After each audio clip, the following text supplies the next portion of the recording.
요한복음 6장은 오병이어의 참된 의미에 대해서 주님께서 가르치신 것과요, 사람들의 반응을 기록하고 있습니다. 본문은 오병이어의 그 사건 바로 다음 날 일어난 사건입니다. 누가복음을 제외하고 마태, 마가복음에 기록되어져 있습니다. 그런데 특이한 점은요, 다른 병행 구절과 달리요, 아주 간단하게 요약하고 있다는 것입니다. 특별히 예수님께서 바다 위를 걸어오시는 이 장면에서 우리가 주목하는 내용이 무엇입니까? 거친 파도를 말씀으로 잠잠케 했다는 내용이죠. 그리고 우리들이 기대하고 나의 삶 가운데서도 일어났으면 좋겠다라는 그 기적, 무엇입니까? 베드로가 물 위를 걸었던 사건입니다. 그런데 요한복음은요, 그러한 내용들을 다 생략해 버렸습니다. 그 이유가 무엇이겠습니까? 오병이어의 사건을요, 더욱 선명하게 그 의미를 가르쳐 주기 위함이라는 것입니다. 그러니까 요한은 물 위를 걸어오신 이 사건도요, 주님의 기적, 주님의 능력에 초점이 맞춘 것이 아니라 주님이 어떠한 분이신지를 밝히고 있는 것입니다. 16절 말씀을 보겠습니다. 저물매에 제자들이 바다에 내려가서, 저물매라고 얘기하고 있는데 우리 시간으로는요, 저녁 6시쯤 되어집니다. 이때에 마가복음 6장 45절을 보면요, 오병이어의 사건 직후에 예수님은 제자들을 재촉합니다. 그리고 배를 타고 가버나움으로 가게 하십니다. 그리고 예수님은 혼자 산으로 가시죠. 그 이유가 무엇이었습니까? 우리가 지난주 본문에서 살펴보았는데요, 6장 15절을 보면요, 무리들이요, 예수님을 메시아가 아니라 어떻게 해요? 임금으로 삼으려고 했기 때문입니다. 그래서 예수님은 즉시로요, 무리들과 제자들을 분리시켜서 예수님보다 먼저 가게 하셨습니다. 여기서 중요한 것을 우리가 하나 살펴보아야 됩니다. 그것은요, 제자들끼리만 배를 타고 가게 하셨다라는 것에 우리가 주목해야 합니다. 주님이 함께하지 않으시고요, 제자들만 보내신 이유가 무엇이겠습니까? 우리 17절을 보겠습니다.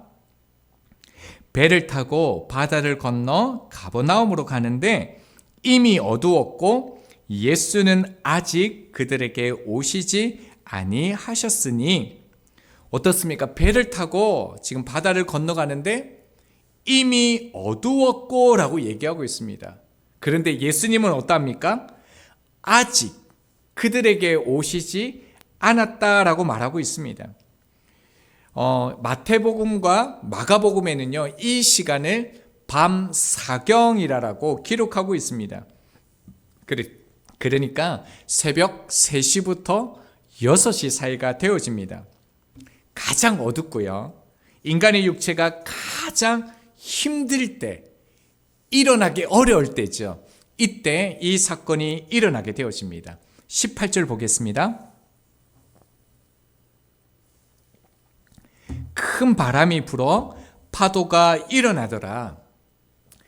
지중해보다 180m나 낮은 갈릴리 바다는요, 사방 높은 언덕 사이 그 골짜기에서 부는 바람 때문에 가끔 돌풍이나 광풍이 이렇게 불어온다라고 얘기하고 있습니다. 그래서 마태는 이것을 이렇게 기록했습니다. 마태복음 14장 24절입니다. 배가 이미 육지에서 수리를 떠나서 바람이 거스름으로 물결로 말미암아 고난을 당하더라라고 얘기하고 있습니다. 그러니까 마태는 지금 제자들이 겪고 있는 이 상황을요, 바람이 얼마나 세든지 고난을 당하고 있더라라고 표현하고 있습니다. 그리고 여기에서 쓰여진 고난의 뜻은요, 고통을 주다, 고문하다라는 그 의미를 가지고 있습니다. 제자들은 평생 바다와 같이 했습니다. 이 갈릴리 바다는 그들에게 너무 익숙한 바다입니다. 그런데 지금 불어오는 이 풍랑이 얼마나 세든지요, 마치 고문을 당하는 것처럼 죽을 고생을 하고 있다라고 말하고 있습니다. 자, 여러분, 이 길은요, 분명히요, 예수님께서 제자들 먼저 재촉해서 보내신 길입니다. 주님이 가라고 하신 길인데요, 큰 풍랑을 만납니다. 그리고 고문을 당하는 것처럼 심한 고통을 겪게 되어집니다. 그런데 놀라운 것은요, 성경에 이러한 사건들이 너무 많다라는 겁니다. 얼마 전에 보았던 출애굽기 14장을 보면요, 출애굽한 이스라엘 백성들이 구름 기둥과 불 기둥, 그리고 하나님의 말씀에 이끌려서 나아갔습니다. 그런데 종착지가 어디였습니까? 홍해 앞에였습니다. 양쪽에는 높은 산이 있었고요, 뒤에는 바로의 군대가 쫓아왔습니다. 고난을 당하는 그런 상황을 그들도 겪었습니다. 이러한 상황을요, 요한은 특이한 동사를 써서 이렇게 표현했죠. 파도가 친다라고 얘기해야 되는데 본문에 뭐라고 말하고 있습니까? 파도가 일어나더라 라고 표현하고 있습니다. 일어나더라, 이 뜻은요, 우리가 생각하는 그 뜻과 전혀 다릅니다. 원문을 보면 이 뜻이 어떻게 되어져 있냐면요, 각성시키다, 완전히 깨우다, 이런 의미를 가지고 있습니다. 무슨 의미이겠습니까?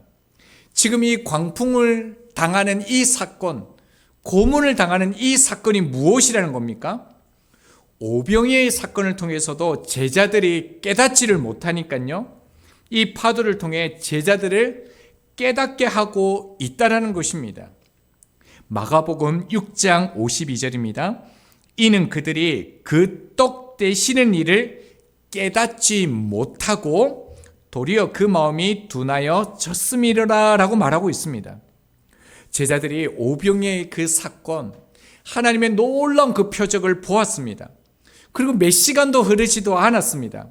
그런데요, 풍랑을 만나서 고난 가운데 마음이 둔해져 가지고 돌과 같이 되었다라고 말하고 있습니다.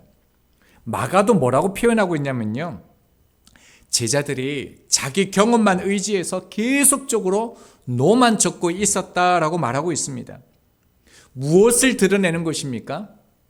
주님을요, 전혀 바라보지 않는 것입니다. 주님께 기도하지도 않고 주님께 도움을 구하지도 않는 모습을 드러내고 있다는 것입니다.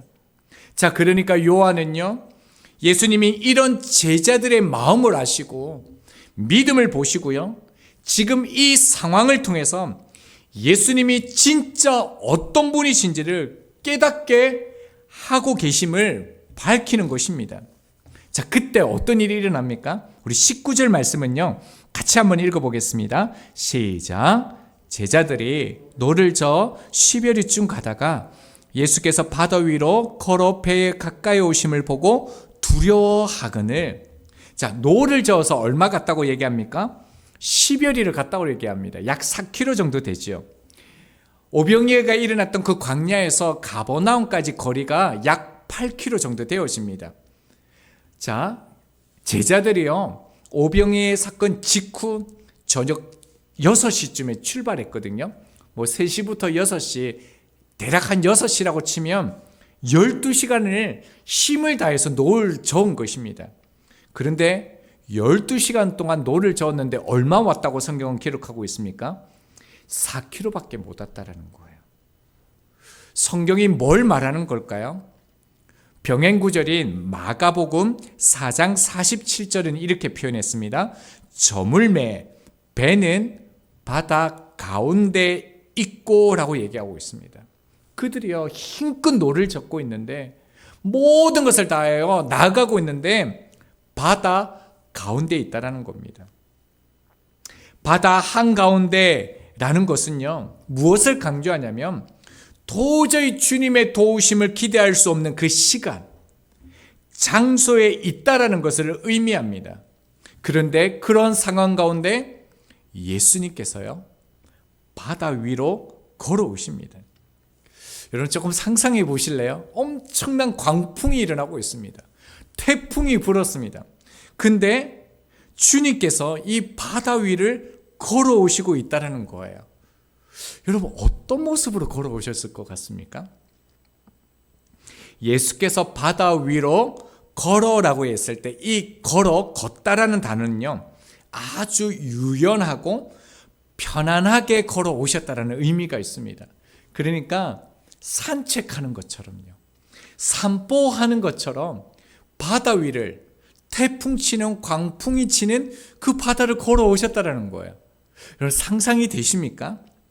이 단어가 쓰인 곳이 어디냐면요, 창세기 3장 8절입니다. 그들이 그날 바람이 불 때 동산에 거니시는 여호와 하나님의 소리를 듣고, 여기에서 거니시는 단어와 본문의 단어가 같습니다. 그러니까 성부 하나님이 에덴 동산에 거니시는 모습과 예수님의 모습이 같다라는 거예요. 무엇을 말해주는 것입니까? 무리를 걸으실 수 있는 유일한 존재이신 성부 하나님, 그리고요 성령 하나님, 그 모습을요 예수님께서 재현하심으로 예수님께서 어떤 분이시라는 것입니까? 성삼위일체 하나님이시라는 것을 드러내고 있다는 것입니다. 한번 더 볼까요? 병행 구절인데요, 우리 마가복음 6장 48절은 같이 한번 찾아보겠습니다. 마가복음 6장 48절이요.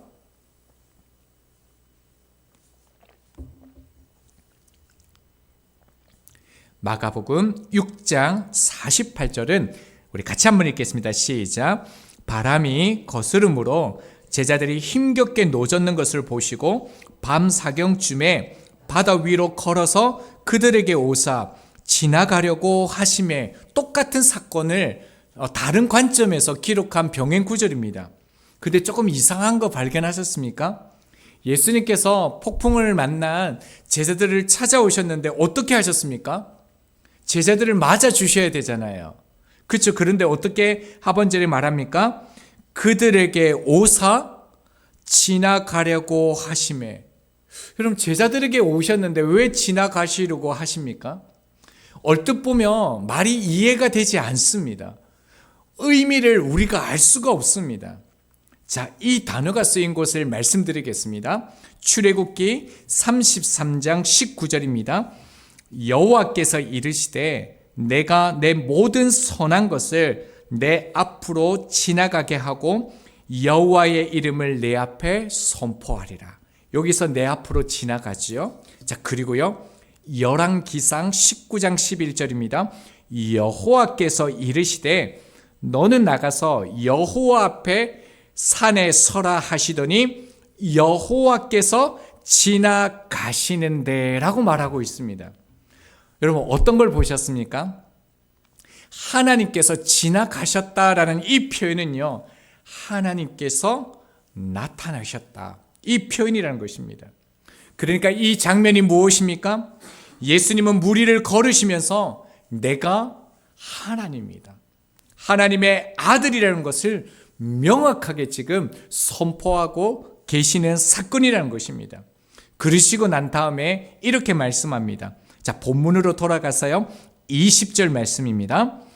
이르시되 내니 두려워하지 말라 하신대. 주님이요 내니라고 말하고 있습니다. 헬라어로 우리가 잘 아는 단어이죠. 에고 에이미라는 단어입니다. 요한복음에서 나오는 예수님이 스스로 당신을 지칭하는 고유의 표현이 이 에고 에이미입니다. 이것은 우리가 출애굽기에서도 살펴보았는데요, 가시나무 그 떨기 불 가운데서 하나님께서 모세에게 당신을 소개하실 때 뭐라고 얘기했습니까? 나는 스스로 있는 자다라고 얘기하실 때 하신 말씀이요, 이 단어 에고 에임입니다. 여러분 모세에게 하나님께서 말씀하셨던 것처럼요, 지금 제자들에게 똑같이 주님께서 말씀하고 계시다라는 거예요. 나는 하나님이다. 이렇게 지금 예수님께서 선언하고 계시는 것입니다. 그리고요 하반절에 보면 뭐라고 얘기합니까? 두려워하지 말라라고 하셨습니다. 이 말씀도 우리는요 평안함, 안심하라 이렇게 쓰인 것으로 이해하는데 그런 단어가 아닙니다.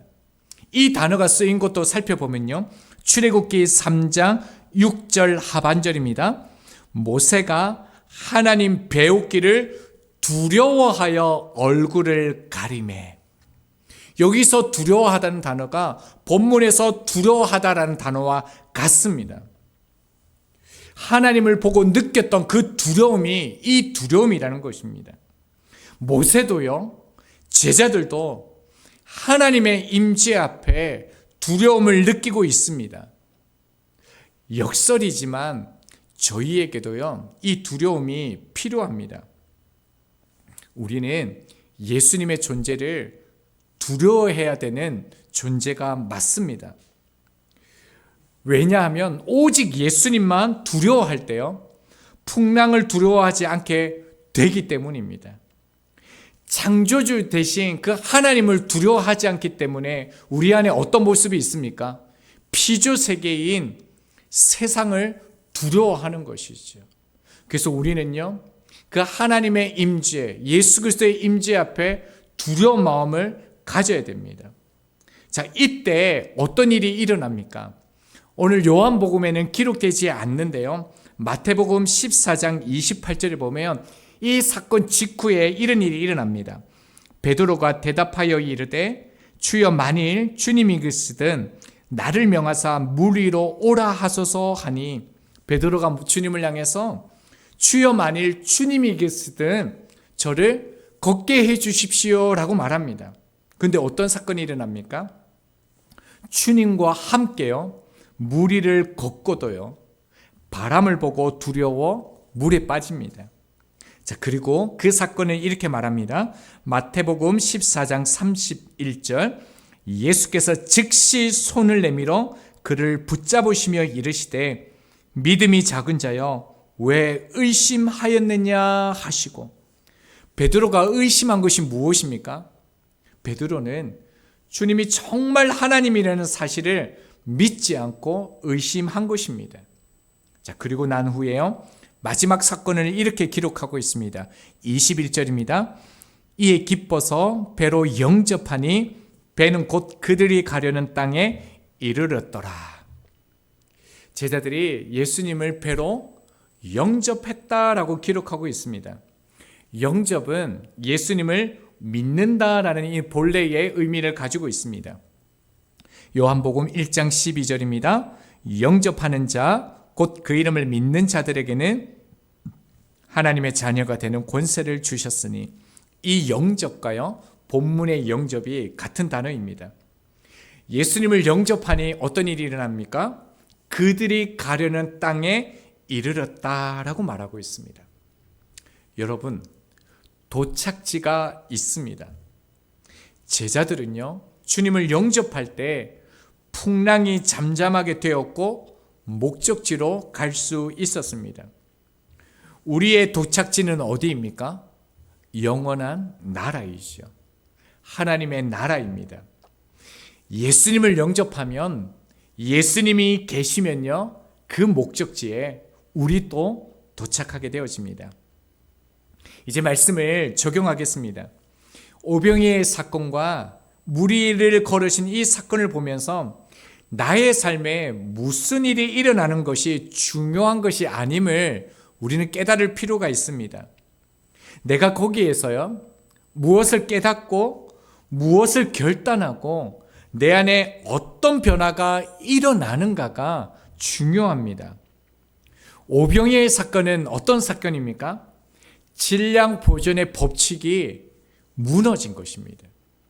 자, 물 위를 걸으신 사건은 무엇입니까? 공간의 법칙이 무너진 것입니다. 지금 예수님 안에서요, 질량 보존의 법칙이 무너지고 있고요, 공간의 법칙이 무너졌습니다. 예수님 안에서 새 창조가 시작되어졌다라는 것을 선언하시는 것입니다. 그래서 우리들은요, 수많은 문제들 가운데서, 수많은 풍랑의 그 문제와 고난 가운데서도 문제도 보아야 하지만 주님을 바라보아야 합니다. 시편 77편 16절입니다. 하나님이여 물들이 주를 보았나이다. 물들이 주를 보고 두려워하며 깊음도 진동하였고 라고 말하고 있습니다.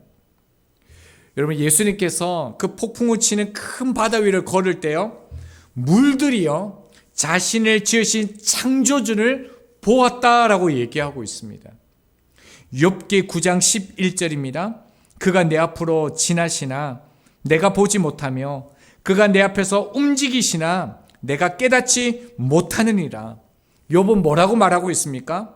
하나님이 내 앞으로 지나신다라고 말하고 있습니다. 그러나 내가 보지 못하고요, 내 앞에서 움직이시나 내가 깨닫지 못한다라고 말하고 있습니다.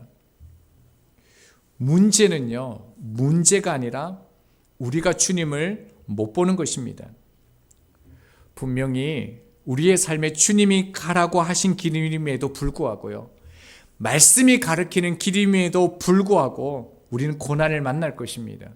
그리고 어느 때는 죽음을 분명히 어느 순간에 만나게 될 것입니다. 그리스도의 삶은 고난이 없는 삶이 아니라 고난을 이기는 삶이라는 것을 깨닫는 것이 중요합니다. 유튜브에서 나의 한숨을 바꾸셨네, 이 찬양을 들으면서 댓글을 보게 되었습니다. 이런 댓글이 있었습니다. 나의 한숨을 바꾸어 주세요.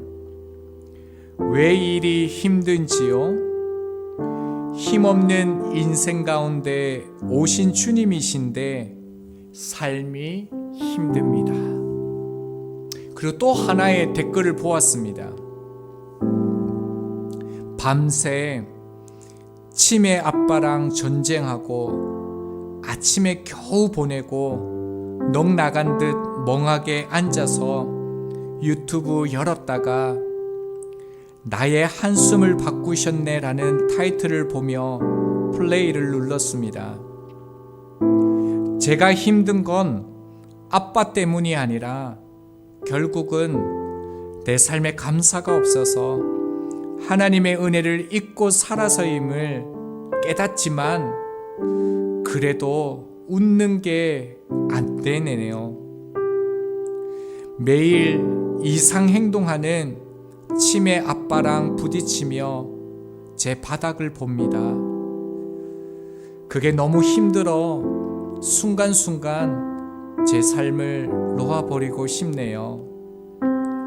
주님, 저 좀 데려가 주세요. 이런 기도만 하고 있네요. 아침에 눈을 안 뜨고 싶어요. 이분만 그렇겠습니까? 우리의 삶도 같습니다.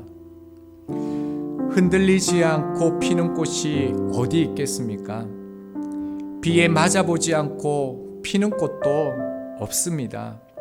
이 자리에 계신 분들 가운데 흔들리지 않은 적이 없는 분이 없고요, 눈물 흘려보지 않는 적이 없는 분이 없습니다. 그러나 어떤 인생이 실패한 인생입니까? 문제가 있는 인생입니까? 병든 인생입니까? 광풍이 있는 인생이 실패한 인생입니까? 그렇지 않습니다. 가려는 땅에 도착하지 못하는 인생이 실패한 인생입니다. 물들도 주님을 봅니다. 우리 또 주님을 보기 원합니다. 주님은 우리의 풍랑과 같은 삶에요, 지금도 그 한가운데를 걸어서 오셨습니다. 여러분, 예수님께서 다시 배에 탔을 때요, 제자들이 다시 노를 저었을 것 같습니까? 안 저었을 것 같습니까? 4km 정도 남았는데 예수님이 오셨습니다. 그들이 다시 용기를 내서 노를 저었을 것 같습니까? 그렇지 않을 것 같습니다. 예수님의 질량 보존의 법칙, 중력의 법칙을 무너뜨린 그 능력으로 배는 나아갔을 것입니다. 우리가 서 있는 곳이요, 광야든 홍해든 아니면 풍랑이든 바다든 상관이 없습니다. 중요한 것은 주님이 함께 계시는 것을 믿는 것입니다. 이것이 주님이 우리에게 원하시는 믿음입니다. 그 믿음을 붙들 때 주님께서 나의 인생을 이끌어 주실 것입니다. 여호와의 손이 우리를 붙잡고 계시다는 것을 믿으실 수 있는 저희가 되기를 소망합니다.